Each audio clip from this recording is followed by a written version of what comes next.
बताओ किधर से चले। राम जी ने कहा गुरु जी जिधर से आपकी आज्ञा, जिधर से आपकी इच्छा उधर से चलो। ठीक है, तो गुरु जी चल रहे हैं और ताड़का नाम की राक्षसी वह आई है। गुरु जी ने दिखाया है और भगवान श्री राम अपना बाण धनुष पर संधान करते हैं। गोस्वामी तुलसीदास जी लिख रहे हैं, चले जात मुनि दीन दिखाई, चले जात मुनि दीन दिखाई, सुनि ताड़का क्रोध करे आई, क्रोध करे आई, से कई बाण प्राण हरिना, से कई बाण प्राण हरिना, दीन जानते ही निज बल दीना, दीन जानते ही निज बल दीना, दीन जानते ही निज बल दीना, दीन जानते ही निज बल दीना। भगवान ने एक ही बाण से ताड़का के प्राणों का हरण कर लिया।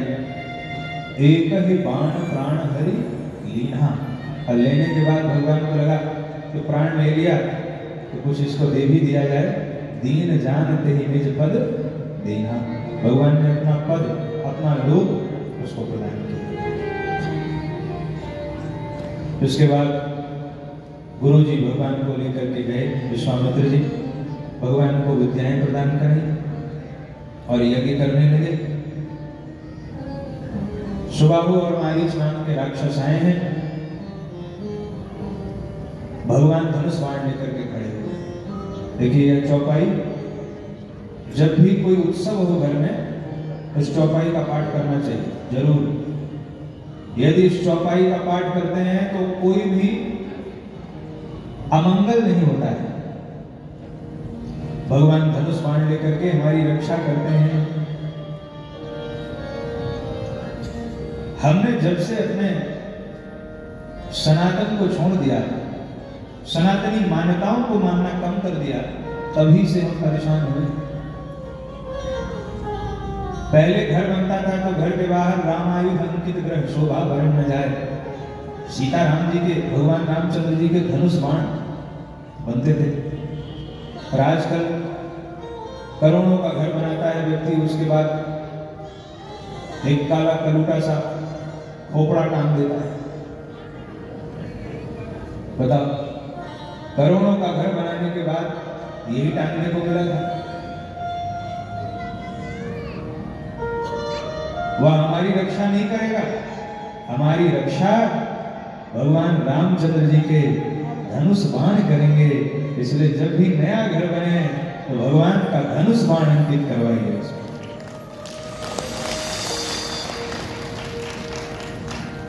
रामायुध अंकित ग्रह और नव तुलसी का वृंदतः, तुलसी हो, घर में तुलसी अवश्य होनी चाहिए और सूखी ना हो, हरी भरी हो। कई लोग तो तुलसी जी लगा देते हैं। एक सज्जन के यहाँ हम गए, अब ठाकुर जी को भोग लगाना था। हमने पूछा तुलसी जी हैं? हाँ हाँ है। कहाँ है? बोले हैं, मैं बाहर गमले में लगी हुई है। हमने कहा एक पत्ती तुलसी जी की ले आओ, भोग लगाना है। बोले महाराज पत्ती तो नहीं है। हमने कहा क्यों? बोले कम से कम 1 साल पहले हमने लगाई थी, सूख गई, पत्ती नहीं है, तुलसी जी है। हमने कहा महापुरुष ऐसे क्या फायदा है, तुम ठाकुर जी को भोग भी नहीं लगा पाओगे। अरे भाई तुलसी का गिरवा हो तो उसमें पानी भी दीजिए। नव तुलसी का वृंदतः, तुलसी का जो गिरवा है वह पुराना नहीं होना चाहिए, हरी भरी पत्तियां हो और उससे ठाकुर जी को भोग लगाइए।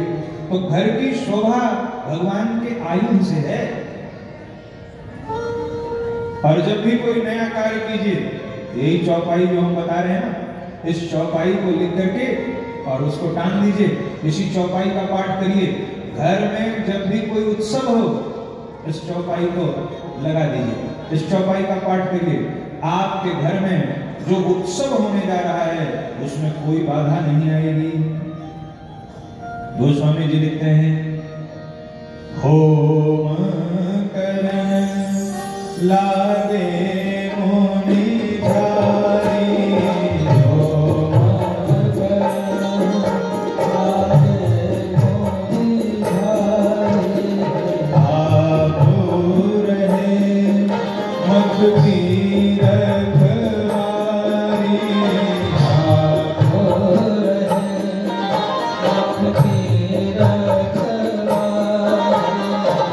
आपू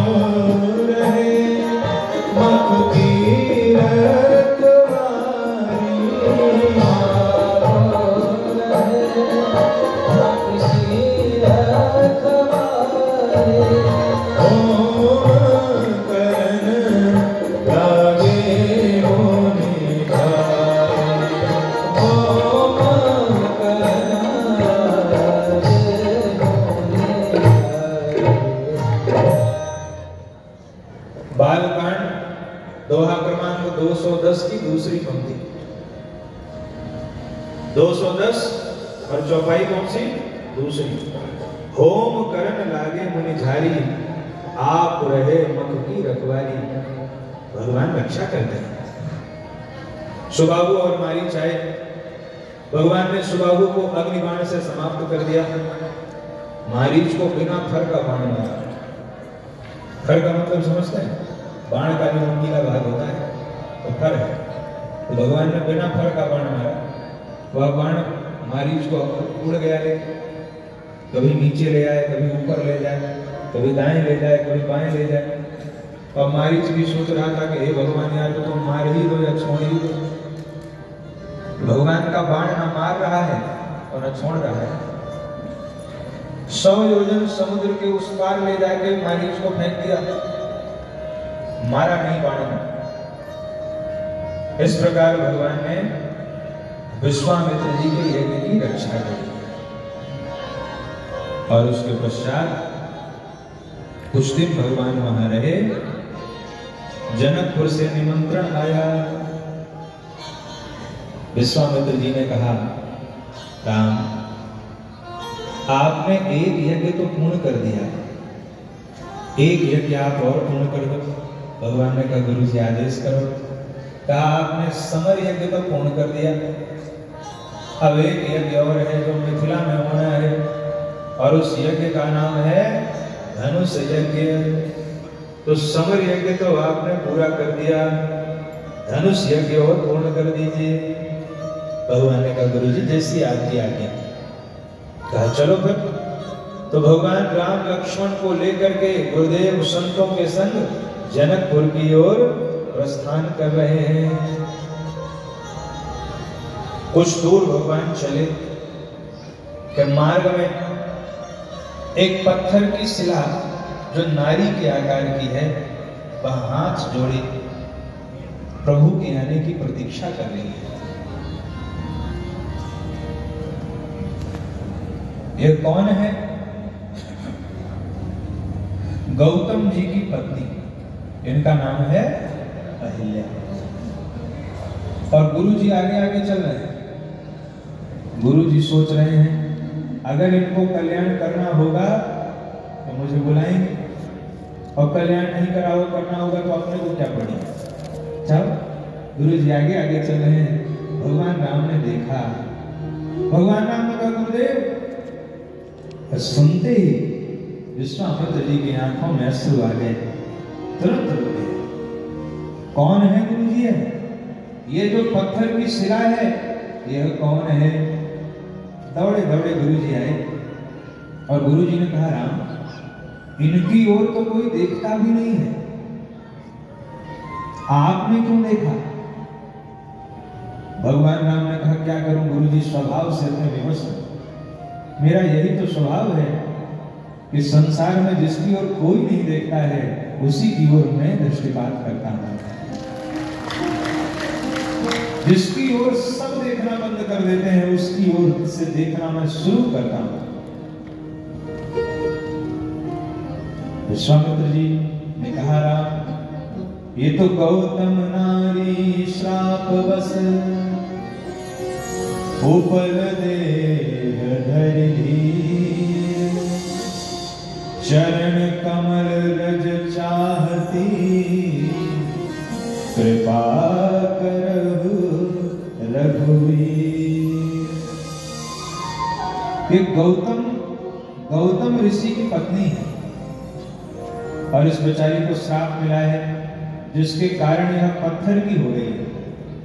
अब यह आपके चरणों का रज चाहती है, आपके चरणों की धूल चाहती है।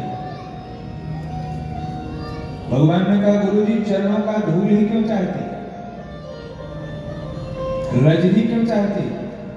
गुरु जी ने कहा, राम क्योंकि इसका पतन भी रज से ही हुआ था, पर जिस रज से उसका पतन हुआ था वह रज काम से जुड़ी थी, और इस रज से इसका उद्धार हो जाएगा क्योंकि यह रज श्री राम से जुड़ी हुई है, इसलिए इससे उद्धार हो जाएगा। चरण कमल रज चाहती, कृपा करहु रघुवीर। भगवान ने कहा, गुरुजी आज मैं भी एक ऋण से उर्ण हो जाऊंगा। गुरुजी ने कहा, आप उधार भी लेते हो क्या? लेना देना चलता है क्या आपका? भगवान ने कहा, बिल्कुल चलता है। कहा, किससे? भगवान ने कहा, भक्तों से। मैं किसी से लेता हूं और किसी को देता हूं।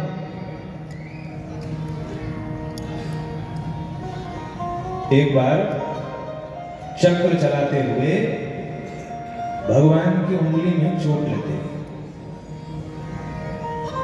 और जब भगवान की उंगली में चोट लगी तो भगवान की उंगली से रक्त स्राव होने लगा, और जब रक्त निकलने लगा भगवान की जो पटरानियां हैं वह भागने लगी इधर उधर। शोक सत्यभामा कियो रुक्मणी रोई,